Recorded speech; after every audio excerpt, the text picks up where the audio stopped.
আসসালামু আলাইকুম। সংবাদে আপনাদের সবাইকে স্বাগত জানাচ্ছি। আমি ফিরোজ তোহা। শুরুতেই সংবাদ শিরোনাম। পুরোদমে ইরান, ইসরায়েল, ফিলিস্তিন ভয়ঙ্কর যুদ্ধ চলছে।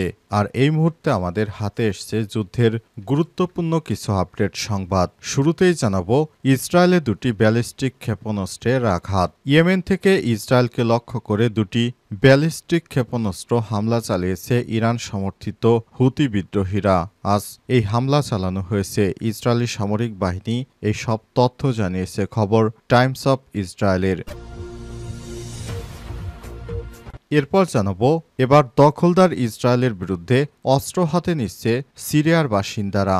গাজা উপত্যকায় পুনরায় আক্রমণ শুরুর পাশাপাশি সিরিয়ার দক্ষিণ অঞ্চল জুড়েও দখলদারিত্ব অব্যাহত রেখেছে দখলদার ইসরায়েলি বাহিনী। গোলান উপত্যকার পর প্রতিবেশী ভূখণ্ডে এই অংশটুকু গিলে খেতে সেই পুরাতন কৌশলেই এগুচ্ছে ইসরায়েলি বাহিনী। এবার ইসরায়েল বাহিনীর এই হত্যাযজ্ঞ থামাতে অস্ত্র হাতে তুলে নিচ্ছে সিরিয়ার বাসিন্দারা।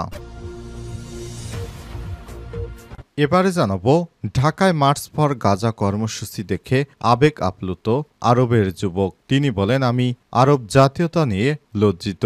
ফিলিস্তিনের গাজায় ইসরায়েলি বর্বরতার প্রতিবাদে বিশ্বের বিভিন্ন দেশে বিভিন্নভাবে প্রতিবাদ হয়ে আসছে। এরই মাঝে শনিবার বাংলাদেশের ঢাকা আয়োজিত মার্চ ফর গাজা বিশ্বজুড়ে নজর কেড়েছে। আয়োজনটি বিদেশি গণমাধ্যমে এ নিয়ে প্রতিবেদনের পাশাপাশি বিভিন্ন প্রান্তের মুসলিমদেরও প্রশংসা কুড়াচ্ছে। আরব নিউজ জানিয়েছে, ঢাকার সমাবেশে অংশ নিয়েছে 10 লাখের বেশি বাংলাদেশি মুসলিম মানুষ। এদিকে লন্ডনের সমাবেশে ইসরায়েলি গণহত্যা বন্ধ এবং স্বাধীন ফিলিস্তিন রাষ্ট্র প্রতিষ্ঠার দাবি। চলমান ইসরায়েলি আগ্রাসন এবং গণহত্যার বিরুদ্ধে প্রতিবাদ জানাতে এবং স্বাধীন ফিলিস্তিন রাষ্ট্র প্রতিষ্ঠার দাবিতে অনুষ্ঠিত বিক্ষোভ সমাবেশে বক্তারা বলেছেন, ফিলিস্তিনে যা ঘটেছে তা সরাসরি মানবতার বিরুদ্ধে অপরাধ। একটি জাতিকে টার্গেট করে নিধন করার লক্ষ্যে গণহত্যা চালানো হচ্ছে। অবিলম্বে গণহত্যা বন্ধ এবং স্বাধীন ফিলিস্তিন রাষ্ট্র প্রতিষ্ঠার দাবি জানিয়েছেন বক্তারা। এবং সর্বশেষ জানাবো ইসরায়েলি হামলায় গাজায় আরও 29 ফিলিস্তিনি নিহত। গাজায় ইসরায়েলের বর্বরোচিত হামলায় সর্বশেষ আজ ভোরে 29 ফিলিস্তিনি নিহত হয়েছে। পাশাপাশি নতুন হামলা এবং হতাহতের খবর পাওয়া যাচ্ছে। এদিকে বিশ্ব স্বাস্থ্য সংস্থার মহাপরিচালক টেড্রোস আধানোমও সতর্ক করে বলেছেন, গাজায় ত্রাণ প্রবেশে ইসরায়েলের অবরোধের কারণে সেখানে আরও রোগব্যাধি এবং মৃত্যুর আশঙ্কা বাড়ছে। বর্তমানে গাজায় 10,000-এর বেশি মানুষকে বিদেশে চিকিৎসার জন্য সরিয়ে নেওয়া জরুরি। প্রিয় দর্শক, এতক্ষণ শুনছিলেন সংবাদ শিরোনাম, এবারে বিস্তারিত। তবে তার আগে বন্ধুরা অনুরোধ থাকবে এই সংবাদটিতে একটি লাইক দিন। এই চ্যানেলে আপনি নতুন হয়ে থাকলে আমাদের সংবাদটি দেখতে দেখতে চ্যানেলটি সাবস্ক্রাইব করে রাখুন। কমেন্ট করে বন্ধুরা আপনার মূল্যবান মতামত জানিয়ে দিন। আর বন্ধুরা, গাজা যুদ্ধে আপনি যদি নিরীহ ফিলিস্তিনিদের ভালোবেসে থাকেন, কমেন্টে ইয়েস লিখে বিশ্ববাসীকে জানিয়ে দিন আপনি বিশ্বের কোন দেশ থেকে আমাদের সঙ্গে রয়েছেন। আর এই চ্যানেলে আপনি নতুন হয়ে থাকলে আমাদের সংবাদটি দেখতে দেখতে চ্যানেলটি সাবস্ক্রাইব করে রাখুন। কমেন্ট করে বন্ধুরা আপনার মূল্যবান মতামত জানিয়ে দিন। আর এই সংবাদটি আপনার সোশ্যাল মিডিয়া ফেসবুকে বন্ধুদের মাঝে শেয়ার করে দিন। এবারে বিস্তারিত। ইসরায়েলে দুটি ব্যালিস্টিক ক্ষেপণাস্ত্র আঘাত। ইয়েমেন থেকে ইসরায়েলে দুটি ব্যালিস্টিক ক্ষেপণাস্ত্র হামলা চালিয়েছে ইরান সমর্থিত হুতি বিদ্রোহীরা। রোববার 13 এপ্রিল এই হামলা চালানো হয়। ইসরায়েলি সামরিক বাহিনী এই তথ্য জানিয়েছে খবর টাইমস অফ ইসরায়েলের। ইসরায়েলি প্রতিরক্ষা বাহিনী জানিয়েছে, ইয়েমেন থেকে ছোড়া ব্যালিস্টিক ক্ষেপণাস্ত্র হামলা ঠেকাতে আকাশ প্রতিরক্ষা বাহিনী পাল্টা ইন্টারসেপ্টর ক্ষেপণাস্ত্র ছুড়েছে। তবে এর ফলাফল নির্ধারণে তদন্ত চলছে। এদিকে হুতিদের এই ক্ষেপণাস্ত্র হামলায় ইসরায়েল জুড়ে সাইরেন বাজিয়ে বাসিন্দাদের সতর্ক করা হয়েছে। তবে হামলায় তাৎক্ষণিকভাবে কোনো ক্ষয়ক্ষতি কিংবা হতাহতের খবর পাওয়া যায়নি। ফরাসি বার্তা সংস্থা এএফপি প্রতিনিধিরা জেরুজালেমে ইসরায়েলি বাহিনী সাইরেনের শব্দ শুনতে পেয়েছে বলে জানিয়েছেন। সাইরেন বাজিয়ে বাসিন্দাদের সতর্ক করে দেওয়ার পরপরই ইসরায়েলে হুতিদের ছোড়া ক্ষেপণাস্ত্র বিস্ফোরণের শব্দ শোনা যায়। টাইমস অফ ইসরায়েলের প্রতিবেদনে আরও বলা হয়েছে, ইসরায়েলের মধ্য অঞ্চল জেরুজালেম এবং পশ্চিম তীরের শহরের কিছু বসতিতে সাইরেনের শব্দ শোনা গেছে। গত 18 মার্চ থেকে ফিলিস্তিনের অবরুদ্ধ গাজা উপত্যকায় নতুন করে সামরিক অভিযান শুরু করেছে ইসরায়েলি বাহিনী। গাজায় ইসরায়েলি বাহিনীর নতুন এই অভিযানের প্রতিবাদে তখন থেকে ইসরায়েলে 20টিরও বেশি ব্যালিস্টিক ক্ষেপণাস্ত্র এবং কয়েক ডজন ড্রোন হামলা চালিয়েছে ইয়েমেনের হুতি যোদ্ধারা। ইসরায়েলের বিরুদ্ধে অস্ত্র হাতে নিচ্ছে সিরিয়ার বাসিন্দারা। গাজা উপত্যকায় পুনরায় আক্রমণ শুরুর পাশাপাশি সিরিয়ার দক্ষিণাঞ্চল জুড়েও দখলদারিত্ব অব্যাহত রেখেছে ইসরায়েল। গোলান উপত্যকার প্রতিবেশী ভূখণ্ডে এই অংশটুকু গিলে খেতে সেই পুরাতন কৌশলে এগোচ্ছে ইসরায়েলের সেনাবাহিনী।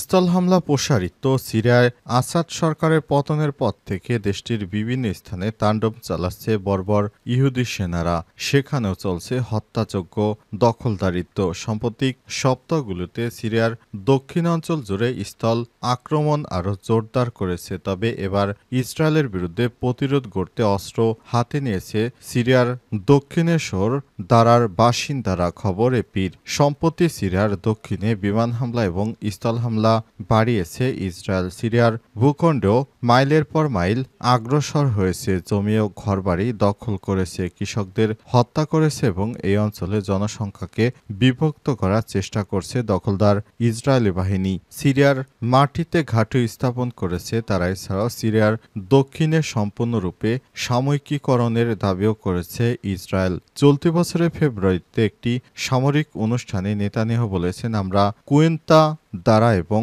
সোয়াইদা প্রদেশ ও দক্ষিণ সিরিয়া সম্পূর্ণ সামরিকীকরণের দাবি করছি। এ বিষয়ে ইসরায়েলের সঙ্গে উত্তেজনা কমাতে সমঝোতার সুরে আলোচনার চেষ্টা করেছে সিরিয়ার সশস্ত্র সংগঠন হায়াত তাহরি আল শামস বা HTS।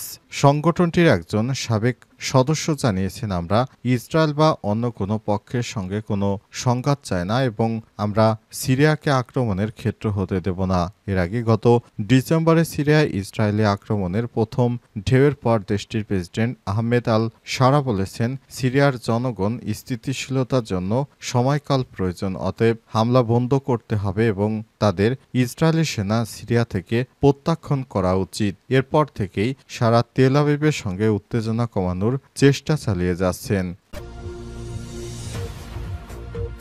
ঢাকায় মার্চ পর গাজা দেখে আবেগ আপ্লুত যুবক। তিনি বলেছেন, আমি আরব জাতীয়তা নিয়ে লজ্জিত। ফিলিস্তিনের গাজায় ইসরায়েলি বর্বরতার প্রতিবাদে বিশ্বের বিভিন্ন দেশে বিভিন্নভাবে প্রতিবাদ হয়ে আসছে। এরই মাঝে শনিবার 12 এপ্রিল বাংলাদেশের ঢাকায় আয়োজিত মার্চ ফর গাজা বিশ্বজুড়ে নজর কেড়েছে। আয়োজনটি বিদেশি গণমাধ্যম এ নিয়ে প্রতিবেদনের পাশাপাশি বিভিন্ন স্তরে মুসলিমদেরও প্রশংসা কুড়াচ্ছে। ঢাকার মার্চ ফর গাজা নিয়ে মাজদি বেনগাজি নামে এক আরব যুবকের পোস্ট সোশ্যাল মিডিয়ায় ব্যাপক সাড়া ফেলেছে। গাজার প্রতি বাংলাদেশের মানুষের ভালোবাসায় আবেগ আপ্লুত হয়ে তিনি লিখেছেন, শপথ করে বলছি তাদের সামনে আমি আমার আরব জাতীয়তা নিয়ে লজ্জিত। গত 2 দিনে মার্চ ফর গাজা এবং বাংলাদেশ নিয়ে একাধিক পোস্ট করেছেন মাজদি বেনগাজি। এক পোস্টে তিনি আরো বলেছেন, কেউ কেউ বাংলাদেশের মানুষকে বলছেন চিৎকার চেঁচামেচি করে লাভ নেই, তারা তো অন্তত কিছু একটা করেছে, আর আপনারা পর্দার পেছনে বসে মানুষের সমালোচনা ছাড়া কি করছেন। আরেকটি পোস্টে মাজদি বেনগাজি লিখেছেন, গাজার পাশে বাংলাদেশ হলে হয়তো এত কষ্ট হতো না, কিন্তু জাহাজের যেদিকে প্রয়োজন বাতাস তো আর সেদিকে বয়ে চলে না। অপরদিকে বাংলাদেশের মার্চ ফর গাজা কর্মসূচির খবর বার্তা সংস্থা AP, Washington Post, Al Jazeera, the Independent, Arab News এমনকি টাইমস অব ইসরায়েল সহ বিভিন্ন বিদেশি সংবাদ মাধ্যমে প্রকাশিত হয়েছে। কোনো কোনো বৈশ্বিক গণমাধ্যম 1 লাখ মানুষের কথা উল্লেখ করলেও আরব নিউজ জানিয়েছে ঢাকায় সমাবেশে অংশ নিয়েছে 10 লাখের বেশি মানুষ। এটিকে বাংলাদেশের সাম্প্রতিক ইতিহাসে ফিলিস্তিনের পক্ষে সবচেয়ে বড় সংহতি সমাবেশ হিসেবে বর্ণনা করা হয়েছে।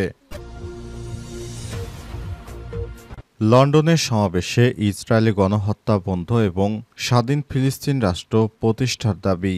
চলমান ইসরায়েলে আগ্রাসন এবং গণহত্যার বিরুদ্ধে প্রতিবাদ জানাতে এবং স্বাধীন ফিলিস্তিন রাষ্ট্র প্রতিষ্ঠার দাবিতে অনুষ্ঠিত বিক্ষোভ সমাবেশে বক্তারা বলেছেন, ফিলিস্তিনে যা ঘটেছে তারা সরাসরি মানবতার বিরুদ্ধে অপরাধ। একটি জাতিকে টার্গেট করে নিধন করার লক্ষ্যে গণহত্যা চালানো হচ্ছে। অবিলম্বে গণহত্যা বন্ধ এবং স্বাধীন ফিলিস্তিন রাষ্ট্র প্রতিষ্ঠার দাবি জানিয়েছে বক্তারা। গত শুক্রবার বাদ জমা লন্ডনের ঐতিহাসিক আলতাপ আলী পার্কে এই বিক্ষোভ গণসমাবেশে অনুষ্ঠিত হয়েছে। সমাবেশে লন্ডন সহ বিভিন্ন শহর থেকে শত শত শান্তিকামী মানুষ অংশগ্রহণ করেছে। তারা ব্যানার, ফেস্টুন ও স্লোগানের মাধ্যমে ইসরায়েলের বর্বরতার বিরুদ্ধে বিক্ষোভ প্রদর্শন করেছেন এবং আন্তর্জাতিক সম্প্রদায়ের নিকট ফিলিস্তিনের স্বাধীনতা নিশ্চিত করার জোর দাবি জানিয়েছেন। সমাবেশে বক্তারা বলেছেন, ফিলিস্তিনে চলমান গণহত্যা চরম লঙ্ঘন, মানবতা লঙ্ঘন করেছে ইসরায়েল। বিশ্ব